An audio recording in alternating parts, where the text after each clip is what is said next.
여러분 안녕하세요. 민쌤의 아무나 배우고 아무데나 써먹는 아무 역사. 음, 지난 시간까지 잘 지냈나요?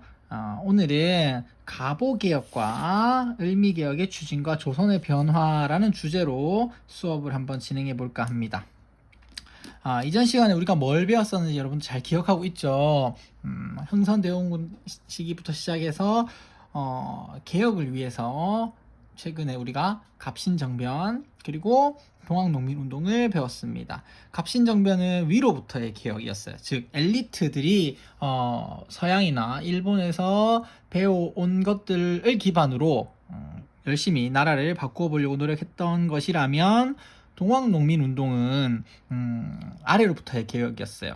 요구였어요. 그러니까 민중들, 일반 백성들이 현재 살아가는데 어떠한 불편함이 있고 어려움이 있어서 그것을 중심으로 해서 그 사람들을 중심으로 해서 이제 바뀌게 되는 그러한 개혁 움직임이었는데, 이러한 개혁 움직임의 요구사항이 점점 많아지고 있을 때쯤에 국가적인 차원에서 권력을 잡은 정부에서 실시했던 개혁이 바로 가보개혁과 을미개혁이라고 할 수 있습니다. 그래서 오늘은 그 이야기를 조금 해볼까 합니다. 오늘은 선생님이 조금 적어야 할 내용들이 많아서 옆에 노트를 따로 두지 않고요, 쭉 한 번에 적어보도록 하겠습니다. 여러분들 교과서는 페이지 22페이지에서 23페이지, 그리고 학습지는 페이지 7페이지가 되겠습니다. 교과서랑 학습지 잘 준비해서 오늘도 수업 한번 잘 들어볼 수 있도록 해봅시다. 자, 그러면 바로 시작해 볼게요. 자, 먼저 가보개혁입니다. 가보개혁은요, 개혁을 하긴 했는데 언제 했느냐 하면 가보년에 했어요. 선생님이 지난 시간에 동학농민운동 할 때 1894년이 가보년이다라는 얘기를 언뜻 지나가면서 했습니다. 1894년에 굉장히 많은 일들이 있었기 때문에 여러분들이 1894년이 가보년이다라고 하는 것쯤은 좀 기억해 뒀으면 좋겠다, 그렇게 얘기를 했었어요. 그리고 지난 시간에 배웠던 주제 동학농민운동 역시 1894년에 있었던 일이었다라는 것도 여러분들이 수업을 잘 들었으면 잘 알고 있을 것이라고 생각이 됩니다. 바로 그 1894년 가보년에 있었던 개혁부터 우리가 한번 시작해 보도록 합시다. 지난 시간에 배웠던 내용하고 쭉 이어지게 되는데요. 어떠한 내용들이 있냐 하면 여러분들 전주화약 기억나나요? 동학농민운동에서 전주화약 왜 맺었다고 했죠? 전주화약 기억납니까? 왜 맺었다 했죠? 그렇죠. 동학농민운동을 정부군, 조선 정부에서 진압을 하려고 하는데 황룡천 전투, 황토현 전투 등에서 계속 지니까 이것을 이제 해결해 보려고 청나라한테 연락을 했어요. 근데 텐진 조약에 따라서 일본군까지 들어오니까 이건 좀 아니다 싶어가지고 뭘 했다? 전주 화약을 체결을 하게 됐다. 자, 전주 화약을 체결함으로써 두 가지 일이 발생했다고 했습니다. 어떤 일이 발생했다고 했죠? 그렇죠. 정부에서는 뭘 설치했다? 교정청이라는 것을 설치했다. 설치를 해서 개혁을 했고요. 그리고 농민군은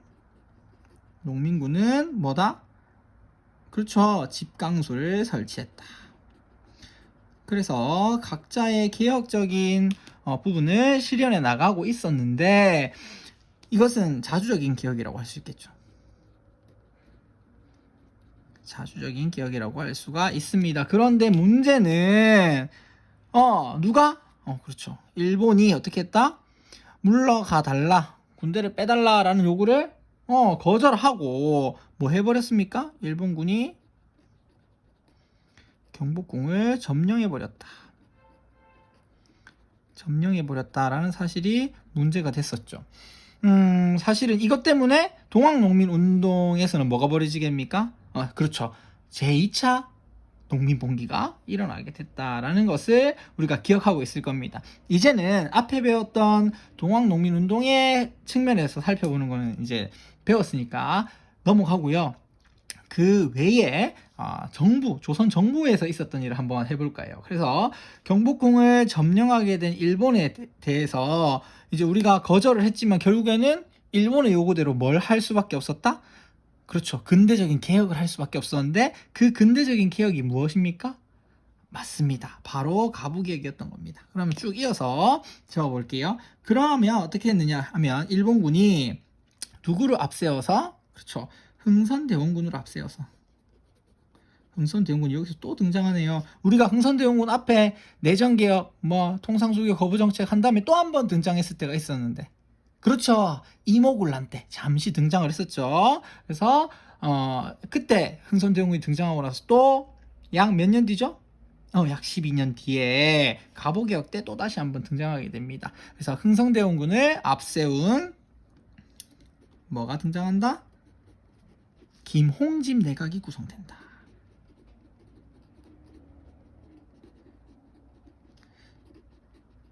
여기서 이야기는 내각은요, 정부라고 생각을 하면 됩니다. 뭐라고 생각하라고요? 정부요. 그런데 기존에 있었던 정부하고 달리 근대적인 개혁을 통해서 새로운 정부를 만들었던 거예요. 근데 이 내각이라고 하는 거는 여러분들 좀 이따가 내용을 보면 알겠지만 좀 왕권을 제한하는 측면에서 그 근대적인 정치기구 내각을 만들었다고 보면 될 것 같습니다. 그래서 김홍집 내각이라는 것을 구성하게 되고요. 이 김홍집 내각은요, 어떻게 하느냐? 원래 있었던 자주적인 개혁기구였던 뭘 폐지한다? 그렇죠, 교정청을 폐지하고 새로운 기구를 설치합니다. 그것이 바로 뭐냐 하면 바로 군국기무처라는 겁니다. 군국기무처를 설치하게 됩니다. 자, 여러분들 보면 이제 그러면 가보개혁은 어떤 기구에서 주로 담당하게 되겠다? 그렇죠, 군국기무처에서 새로운 개혁을 담당하게 되었다라는 것을 의미합니다. 그래서 이러한 군국기무처를 중심으로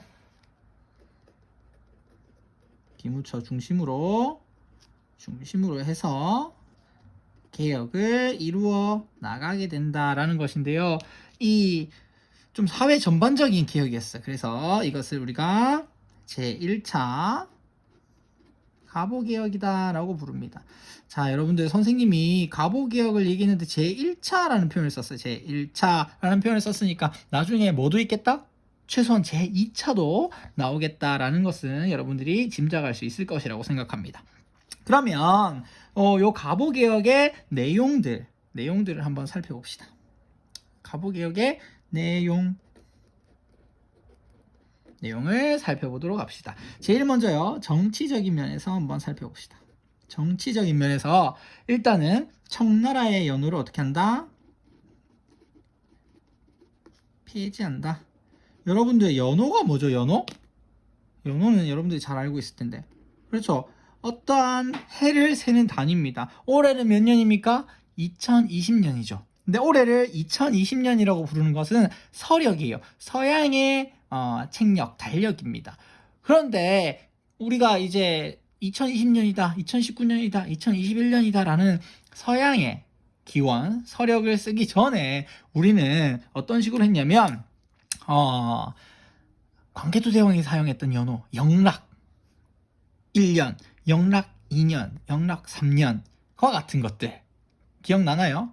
그리고 우리 무수히 많은 것들을 배웠습니다. 발해, 인안, 대흥 이런 연호들을 사용했는데, 이 연호를 우리가 조선시대 때는 자주적인 국가라기보다는 4대주의를 택하고 있었고 조공국이라는 것을 타이틀을 유지하고 있었기 때문에 어땠다? 청나라의 연호를 사용하고 있었는데, 이 느낌이 딱 보면 어떤 느낌입니까?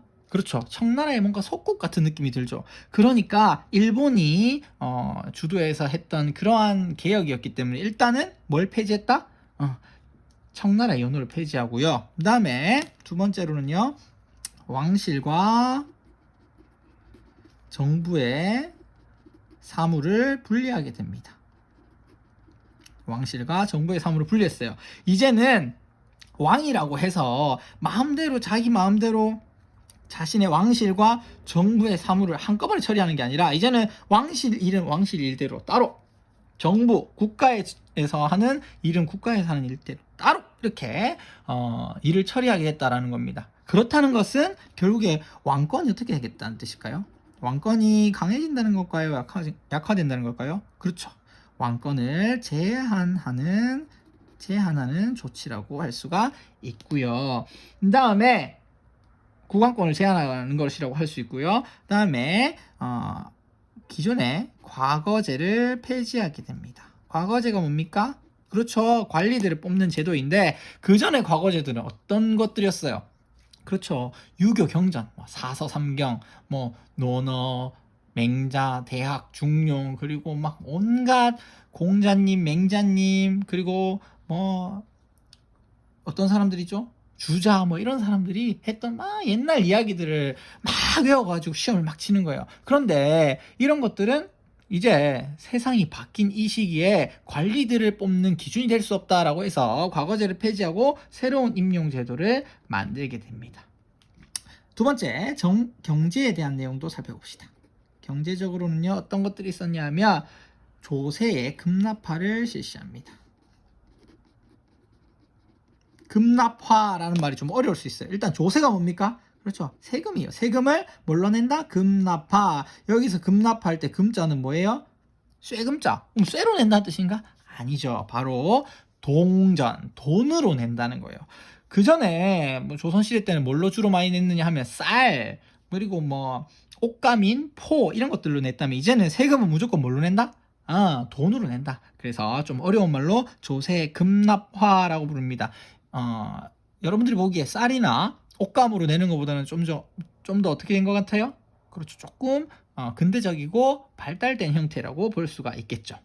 그 다음에 도량형을 통일했습니다. 도량형의 통일.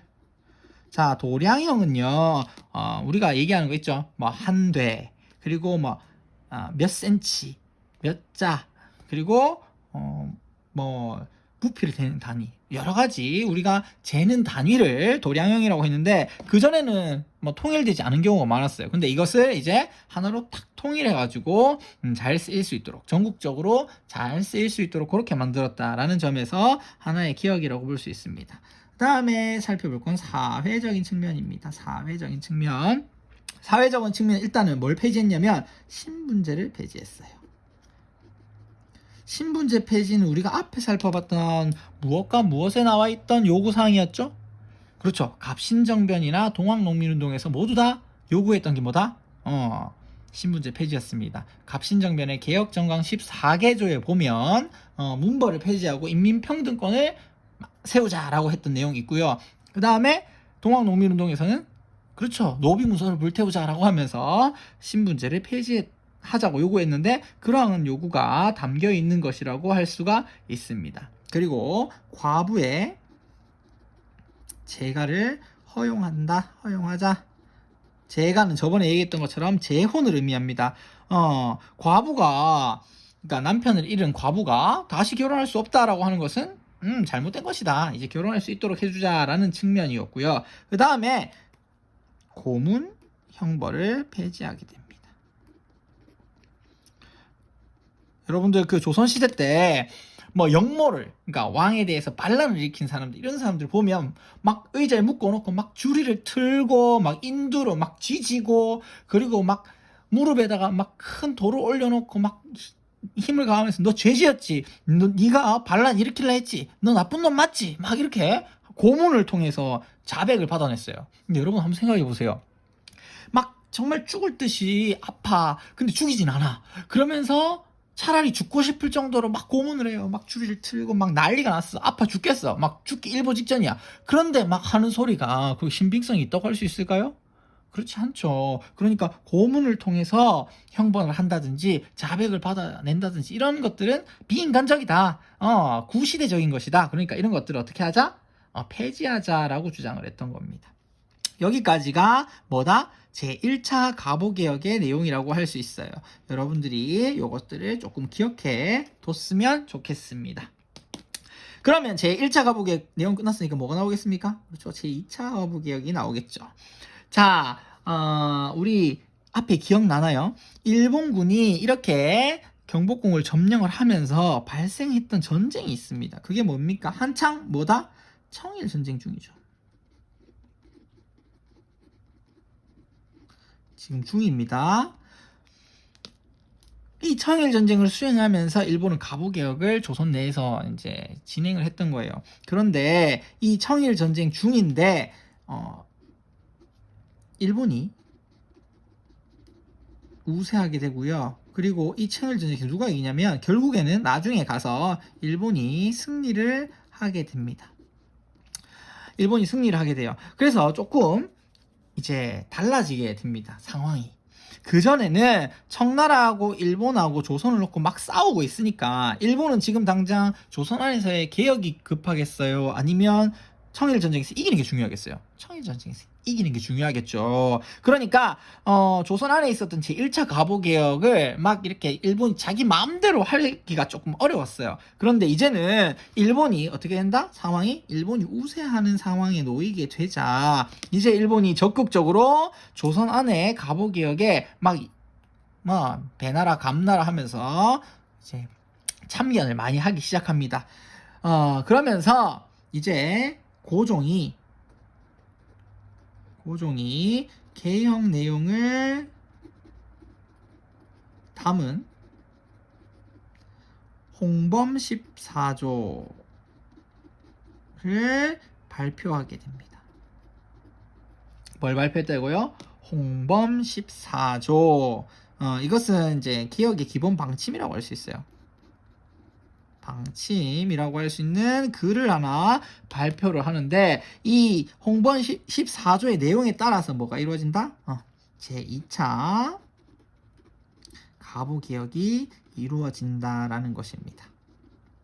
자, 선생님이 제1차 갑오개혁하고 2차 갑오개혁의 차이점에 대해서 약간 설명했어요. 뭐다? 제1차 갑오개혁은 일본이 청일전쟁을 한참 치르고 있던 중이기 때문에 뭐 한다? 조선에 막 간섭할 여력이 없었던 데 비해서 제2차 갑오개혁은 일본이 이제 청일전쟁 어느 정도 이긴 것 같으니까 조선에 막 영향력을 많이 끼칠 때 일어났던 개혁이다. 그렇기 때문에 제1차 갑오개혁은 조금 비교적 자주적이었다면 두 번째 있었던 제2차 갑오개혁은 일본의 적극적인 간섭하에 있었다라는 게 좀 차이점이라고 할 수 있습니다. 그러면 제2차 갑오개혁의 내용도 한번 살펴봅시다. 첫 번째 뭐가 있느냐 하면 일단 재판소를 설치했습니다. 재판소라고 하는 것을 설치했어요. 이름을 딱 보니까 재판소는 뭐 하는데요? 재판하는 데지. 그런데 이런 걸 왜 설치했느냐 하면 우리 그 조선시대 때 왜 그 드라마 같은 걸 보면 이런 경우가 있어요. 막 우리 집에 도둑이 들었어. 도둑이 들었는데 가만히 생각해보니까 어떤 놈인 것 같아. 그래가지고 아이고 사또 우리 집에 도둑이 들었는데 도둑놈이 저놈인 것 같습니다. 이 저놈이 죄가 있는지 없는지를 우리가 밝혀주십시오. 나는 죄가 없습니다 하면서 막 싸운단 말이야. 그러면 어디로 가요? 그렇죠. 사또한테 찾아가잖아요. 사또는 뭐야? 그 고을의 수령이라고 불리는 사람인데 이 사또는요 그 고을의 행정적인 면, 즉 그 고을의 어떤 그 문서상으로 인구가 얼마나 되고 그리고 또 이 사람들이 사는데 뭐가 필요하고 이런 것도 관련하고 또 하나는 세금도 거두고 또 하나는 그렇죠. 문제가 생겼을 때 재판도 하고 마지막으로 외지역이 쳐들어왔다든지 그 고을에 반란이 일어났으면 군대를 이끌고 뭐도 한다? 군사적인 행동까지 했었어요. 그러니까 수령이라고 하는 사람이 사법권 그리고 군사권 그리고 행정권 이런 것들을 몽땅 가지고 있는 거였어요. 그런데 유교 경전을 막 달달 외워가지고 이제 수령이 된 사람들이 사실 뭐 그런 거 잘 알겠어요? 잘 모르죠. 그러니까 어떻게 된다? 이제는 재판만 따로 하는 뭐가 설치된다? 재판소가 설치됐다. 그래서 사법기구가 행정기구로부터 어떻게 된다? 분리되었다라는 것을 의미합니다. 그리고 교육 입국 조서라는 것을 반포해요. 딱 보니까 뭐에 대한 글인 것 같습니까? 그렇죠. 교육에 대한 글입니다. 그래서 근대적인 교육 제도를 마련하게 됐다. 라는 것이 대표적인 제2차 가부개혁의 특징이라고 할 수가 있습니다. 여러분들 여기까지 우리 가부개혁에 대해서 살펴봤는데 이해가 잘 됩니까? 그러면 앞으로 쭉 넘어가서 쌤이 준비한 게 있어요. 뭐냐면 바로 홍범 14조의 내용입니다. 자, 여러분들 교과서 23페이지에도 나와 있고요. 학습지 7페이지에도 나와 있는 내용인데 요거를 한번 읽어보면서 그 의미를 생각해 보도록 합시다. 자, 제1조 청에 의존하는 생각을 끊어버리고 자주 독립의 터전을 튼튼히 세운다. 자주 독립, 즉 기존의 청나라로부터의 4대나 조공으로부터 어떻게 한다? 홀홀 벗어나버리자 라는 것입니다. 그러니까 이거는 청과의 4대 관계 어떻게 합니까? 청산하자, 즉 끝내자 라는 것을 의미하고요. 두 번째, 왕실에 관한 사무와 나라 정사에 관한 사무는 반드시 어떻게 한다? 분리한다. 그리고 서로 뒤섞지 않는다 라는 것을 의미합니다. 아까 얘기했던 왕실과 정부 사무를 분리한다 라는 것을 의미하고요. 자, 그 다음에 조세는 모두 법령이 정한 율에 따르며 명목을 더하여 함부로 징수하는 것을 어떻게 한다? 금한다. 이거는 공정한 조세제도 실시라고 할 수가 있겠지요. 그 다음에 조세나 세금의 부과 경비의 지출은 모두 어디에서 관할한다? 탁지하문이라는 데서 관할한다. 정부 재정의 일원화를 의미합니다. 그런데 우리가 그 갑신정변의 개혁정강 14개조에 보면 거기서도 정부 재정을 일원화하자라는 요구가 있었는데 그때는 호조였던 반면에 이제는 이름이 바뀌었어요. 어디? 탁지아문이라는 데서 관할을 하자라고 적어놨습니다. 마지막으로 인물을 쓰는데 문벌에 구애되지 말고 선비를 두루 구하여 널리 인재를 등용한다라는 것은 바로 뭐에 따라? 그렇죠. 능력에 따른 인재 등용을 요구하는 것이라고 할 수 있습니다. 근데 선생님 이상해요. 뭐가 이상하죠? 홍범 14조는 제2차 가부개혁의 내용이라고 했는데 앞에 왕실과 정부 사무분리, 청과의 4대 관계 청산 이런 것들은 제1차 가부개혁의 내용이 아닌가요? 라고 할 수 있는데 홍범 14조가 발표된 그 사실 자체는 제2차 가부개혁의 내용이라고 할 수 있지만 아까 얘기했듯이 홍범 14조는 고종이 발표한 개혁의 기본 방침이기 때문에 앞에 제1차 가부개혁에 있었던 내용들이 싹 담겨 있는 거예요. 그러니까 요 내용이 있었던 건 제1차 가부개혁일지 모르지만 이 내용을 싹 담아가지고 모아서 홍범 14조로 발표한 건 어디에 해당된다? 제2차 가부개혁에 해당된다라고 여러분들이 알아두면 될 것 같습니다. 자, 다시 돌아가 볼까요? 슉. 이제 밑으로 조금 올려보겠습니다. 자, 그 다음에 우리가 살펴볼 게 바로 을미개혁입니다. 을미개혁. 아까 가부개혁이 1894년이었다면 을미개혁은 1895년이라고 할 수 있어요. 그런데 을미개혁을 살펴보기 전에 우리가 가부개혁 이후에 을미개혁이 있을 때까지의 상황을 좀 알아둬야 돼요. 그래서 그 전에 상황을 한번 보면요. 아까 뭐가 일어났다 했죠? 청일전쟁에서 누가 이겼어요? 일본이 이기게 됩니다. 일본이 승리하게 돼요. 자, 근데 우리가 전쟁을 하고 나서 전쟁이 끝나고 나면 승전국과 패전국이 생기게 되죠. 그러면 이 승전국과 패전국 사이에서는 이긴 나라는 뭘 얻어가고 그리고 진 나라는 뺏기고 하는 것들이 있겠죠. 그러한 것들을 이제 조약으로 맺는데 전쟁이 끝나고 나서 승전국과 패전국 사이에 맺어지는 조약을 우리가 강화조약이라고 부릅니다. 이 강화조약이 당연히 청일전쟁에 승리한 일본과 진 청나라 사이에서도 맺어지게 되겠죠. 그 조약이 뭐냐 하면 바로 시모노세키 조약이에요. 시모노세키 조약. 발음이 조금 이상하다고 여러분들이 웃을 수 있는데 시모노세키는 일본에 있는 지역의 이름입니다. 시모노세키 조약인데 이 시모노세키 조약이 여러 가지가 있는데 그 중에 대표적인 내용이 뭐냐면 바로 청이 일본의 청나라의 영토인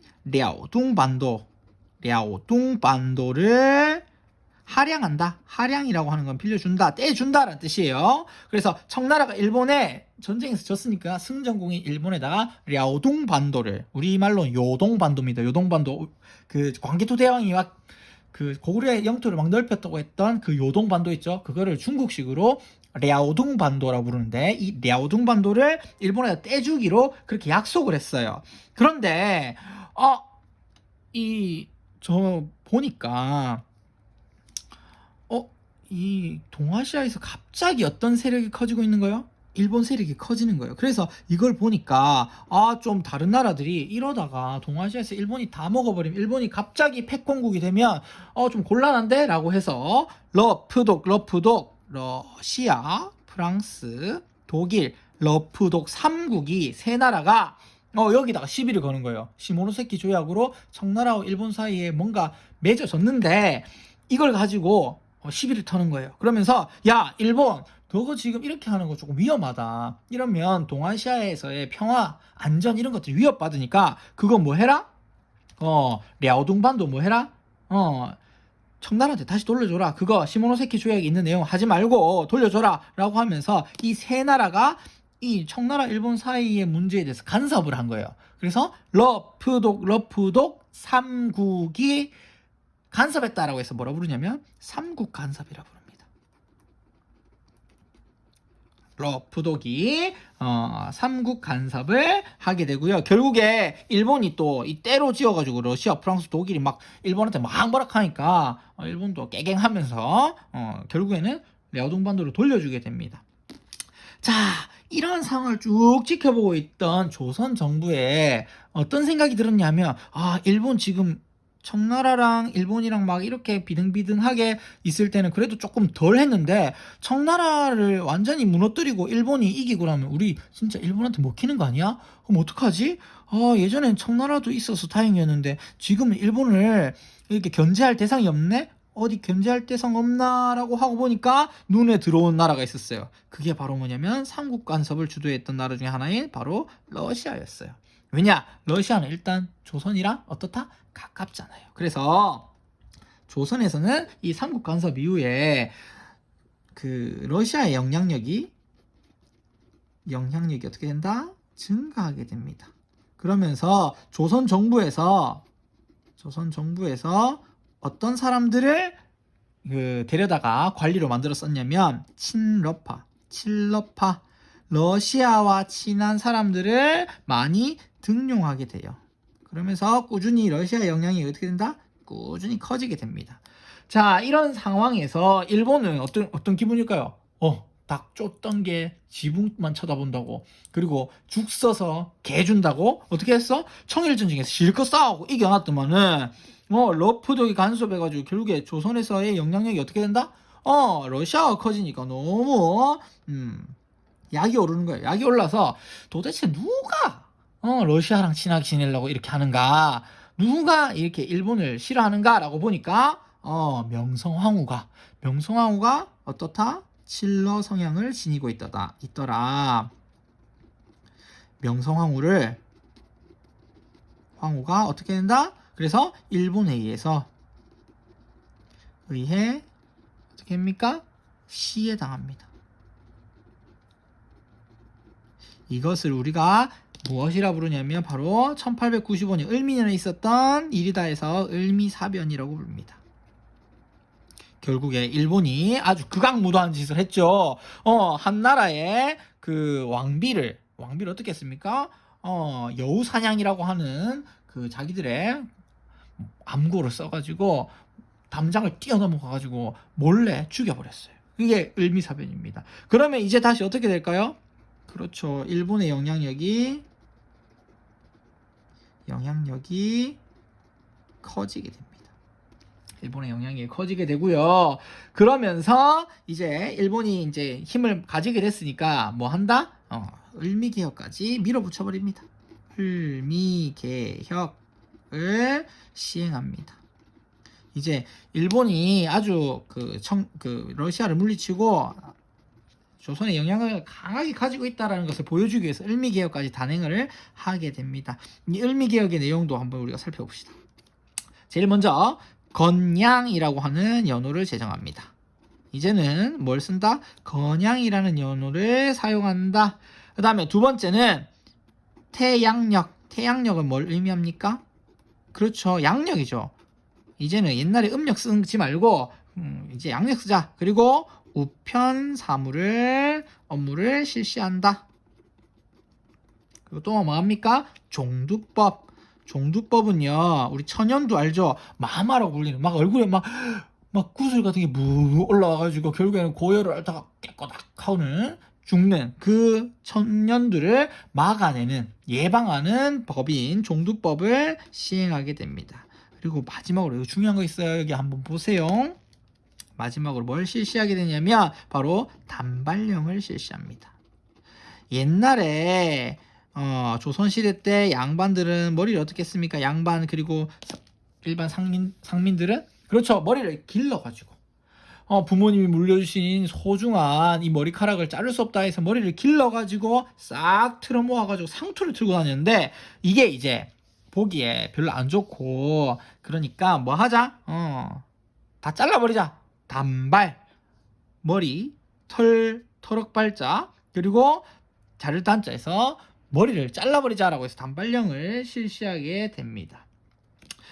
이러한 단발령의 실시 그리고 단발령의 실시 그리고 뭐다?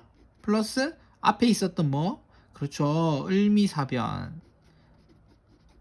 을미사변은요 결국에 유생들을 중심으로 한 백성들을 분노하게 했고 그에 따라서 뭐가 일어나게 된다?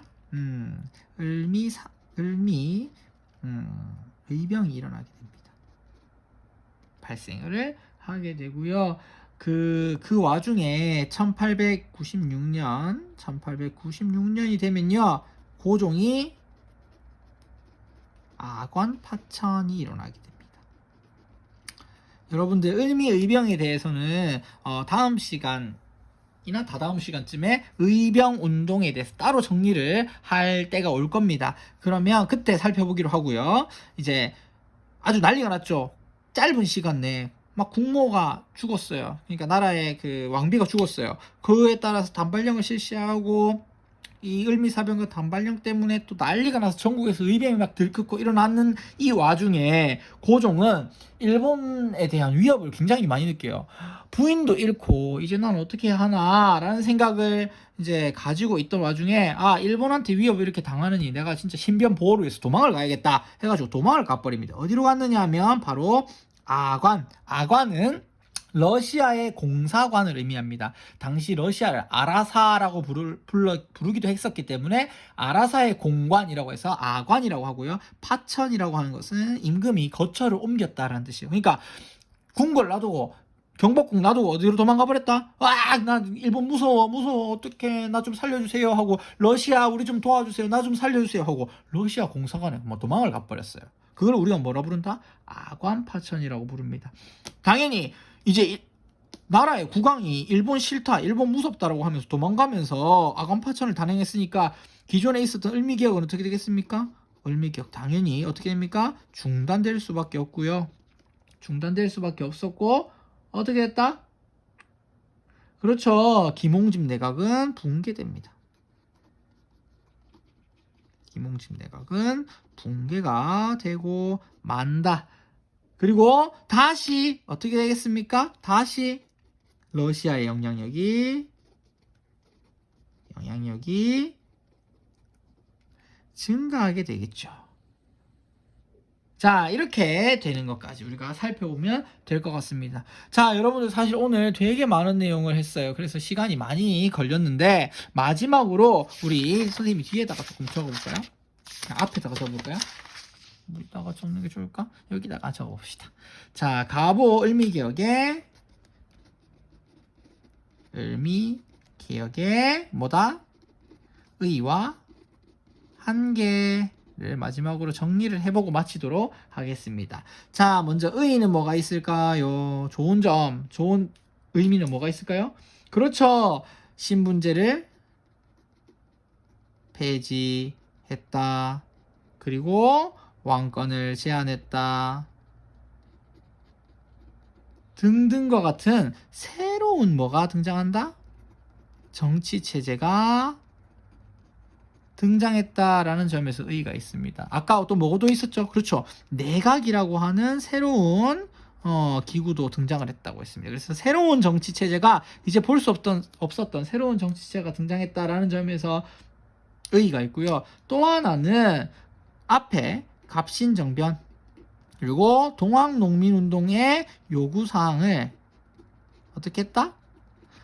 일부 반영하게 된다. 신분제 폐지라든지 뭐다? 과부의 재가 허용이라든지 이러한 부분들 일부 반영을 했다라는 것이고요. 그 다음에 이후에 나올 독립협회 운동 그리고 애국 계몽 운동 아직 안 배웠으니까 여러분 그냥 들어만 두세요. 영향을 주게 된다라는 점에서 또 하나의 의의가 있다고 할 수가 있습니다. 반면에 한계는요. 한계는 좀 뚜렷한 편이에요. 일단은 개혁의 주도 세력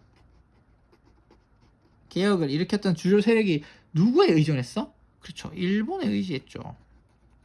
일본에 의지하게 되면서 일반 백성들 국민들의 지지가 있었겠다 없었겠다? 지지가 지지가 없었다라는 점이 하나의 한계라고 할 수 있고요. 그리고 군사 혹은 토지제도 개혁에는 어떻게 했다? 소홀할 수밖에 없었다. 특히 군사는 일본이 우리나라를 집어삼키려고 개혁을 하는 건데 군사와 같은 좋은 나라를 지키기 위한 이런 것들에 대해서는 개혁해주지 않겠죠. 또 하나 토지 백성들이 정말로 원했던 토지 제도의 개혁에 대한 것은 전혀 없었습니다. 그래서 이러한 의의와 한계까지 우리가 살펴봤습니다. 여러분들 오늘은 진짜 시간이 조금 많이 걸려서 여러분들 너무 많은 내용들을 했는데 요 내용들 학습지에는 사실 표로 정리가 돼 있어요. 그러니까 학습지에 있는 표에 따라서 여러분들 다 잘 정리해 볼 수 있기를 바랍니다.